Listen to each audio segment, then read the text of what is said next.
Pues el día de hoy es jueves, ahora sí no me equivoqué, jueves de cápsula de Sí Construye con nuestra amiga, la psicoterapeuta Imelda Madrigal. Sí, buenos días.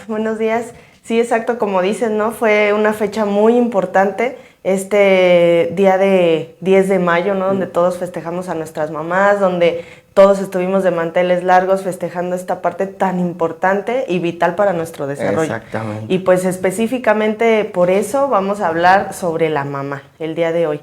Vamos a hablar un poquito sobre lo que es la mamá. Creo que este tema de ser mamá está muy amplio. Este tema de lo que es esta figura materna está muy amplio y podremos decir muchas cosas sobre la madre, incluso cuando está, cuando no está, sobre el duelo, sobre un sinfín de temas sobre lo que es una mamá. Y bueno, vamos a empezar con algo vital para el desarrollo del ser humano. El cómo nosotros nos vamos a saber vincular gracias a lo que mamá hizo o no hizo de nosotros. La figura materna pues es un vínculo fundamental para el desarrollo del ser humano. Quienes no tienen o carecen de esta figura van a presentar varias situaciones en el desarrollo, varias situaciones en cuanto a trastornos que hemos estado comentando a lo largo de estas cápsulas. Y bueno, una parte importante es una palabra que llamamos simbiosis. La simbiosis va a ser esta unión que hay entre la mamá y el hijo. Vamos a pensar que la mamá y el hijo al inicio de la vida son como uno mismo. Es como si estuvieran conectados, como estuvieron 9 meses conectados en el cuerpo. Cuando el niño nace, es una unión tan grande que se va a presentar entre la mamá y el hijo.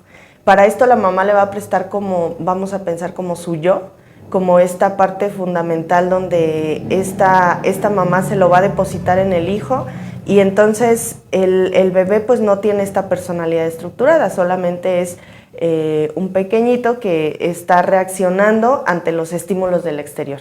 Llora si tiene hambre, llora si se hizo del baño, llora si tiene frío, etc. Entonces la mamá va a tener que cubrir todas estas necesidades a la necesidad del niño, no la necesidad personal, porque a veces tenemos casos donde la mamá va a cubrir las necesidades personales. Si conmigo no hicieron, entonces yo voy a hacer. Si conmigo hicieron de más, entonces yo no voy a hacer, ¿no? Y entonces ahí se presta que la mamá está cubriendo sus propias necesidades en lugar de las necesidades del niño.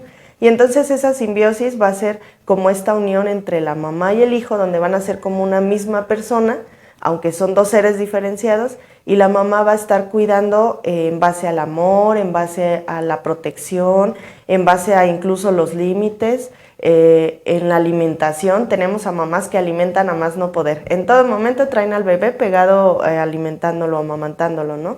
Y entonces hay mamás que sí llevan un orden específicamente como se necesita. ¿Y qué va a ser en sí la simbiosis? Pues la simbiosis va a ser esta unión no solamente de estos dos cuerpos que se convierten como en uno, sino va a ser como esta forma donde el niño va a poder depositar todas sus frustraciones en la mamá. Y conforme va creciendo, el niño va a poder decir, bueno, yo tengo estas capacidades, yo soy un ser diferenciado a mi mamá, yo soy un ser que puede respirar por sí mismo, que puede moverse, que puede solicitar de la mamá, etc. Y entonces esa simbiosis se empieza a convertir en una individuación, donde el niño es capaz de hacer cosas incluso por sí mismo. En alguna cápsula futura vamos a hablar un poquito sobre las etapas de desarrollo, ¿no? Pero también esta etapa que le vamos a llamar oral es tan importante porque entonces la mamá alimenta, pero llegará el momento donde tiene que separarse, donde se viene lo que llamamos o conocemos como destete, ¿no? Donde la mamá deja de alimentar y entonces cada vez el niño se vuelve más independiente. Y entonces esa independencia, esa individuación nos va a ayudar a sabernos vincular, porque entonces dependerá de cómo nosotros nos vinculamos con esa madre, cómo se dio esa simbiosis y cómo también nos dejó separarnos poco a poco. Conforme vamos creciendo, entonces nos vamos separando, pero volvemos a lo mismo. A veces las madres viven historias muy caóticas, vivieron embarazos de mucho riesgo y entonces se anclan al bebé y pareciera que el niño ya está grande, que el niño ya va a la primaria, ya va incluso a la secundaria y es adolescente y la mamá sigue dependiendo de ese hijo y por lo tanto ese hijo de la madre. Entonces estos vínculos que se dan en la infancia los vamos a repetir en una adultez. Vamos a volver a esta parte inicial que se dio con la madre. Si dependimos de la madre, vamos a depender de la pareja. y vamos a depender de los hijos y de los nietos, etcétera, ¿no? Si fuimos muy diferenciados de la madre, pues también va a ser así con nuestras relaciones de pareja. Entonces, por eso es que la madre es el pilar fundamental para el desarrollo de un vínculo y el desarrollo de esta relación que tengamos con los demás. Sí existen trastornos, por ejemplo, de la identidad, donde el ser humano no va a ser capaz de diferenciarse entre lo que es él y lo que son nosotros. Una psicosis simbiótica, por ejemplo, así le llamamos en psicoanálisis. Y es esta persona que no va a saber dónde inicia él y dónde inicia el otro. Entonces siempre va a estar como fracturando estos límites entre el otro y entre el sí mismo. El papel entonces de esta madre en el inicio de la vida, en cuanto al vínculo, depositará en el adulto esta forma de relacionarse. Niños entonces que fueron amados, que fueron criados con límites, que fueron alentados a hacer todas estas cosas que les gustan incluso, van a ser niños seguros y niños sanos y bien adaptados a una sociedad. Sin embargo, niños que fueron educados bajo situaciones de estrés, porque no solamente es lo que sucede con la madre, sino lo que sucede alrededor de esa relación, tanto con la madre, con el padre, con la familia y con el ambiente, ¿no? Entonces, niños con altos niveles de estrés van a ser inseguros y muy ansiosos en sus relaciones. Siempre van a estar desconfiando de lo que sucede en el afuera. Entonces, es muy importante, digo, las personas que están empezando a ser mamás, a las que ya son mamás, pero sus niños están en etapas de desarrollo un poco más avanzadas, no como un bebé. También es muy importante saber y reconocer el proceso de desarrollo de mi hijo para yo poder educar en base a este vínculo y no en base a esta dependencia que vemos muy común en la sociedad. Bowlby es un autor que nos habla sobre el apego. En 1993 él escribe un libro donde nos comenta sobre distintos tipos de apego.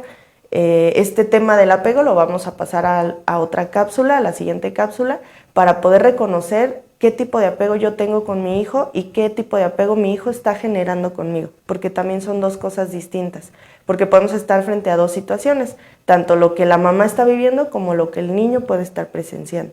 Entonces, los tipos de apego son muy vitales en el inicio de la vida para en el futuro saber cómo nos vamos a relacionar. Estamos esperando que todos tengamos un tipo de apego seguro, no un apego ambivalente, ni inseguro, ni ansioso, ni lleno como de desorganización, sino esperamos un apego seguro.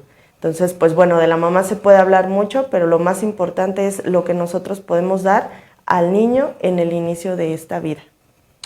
Pues temas bastante importantes, Ime, de cada semana que nos traes. Ya comentabas pues el apego que tiene la madre con los hijos, cómo funciona, bueno, y todo dices, es un tema yo creo que bastante pues amplio, como todos los que hemos abordado. Agradecerte que el día de hoy hayas venido a darnos este pequeño tema. Para mayor informe, ¿dónde estás ubicada? Si nos encontramos en el edificio Hidalgo, es bajando de la Presidencia frente a la librería Biblos. Gracias, Ime.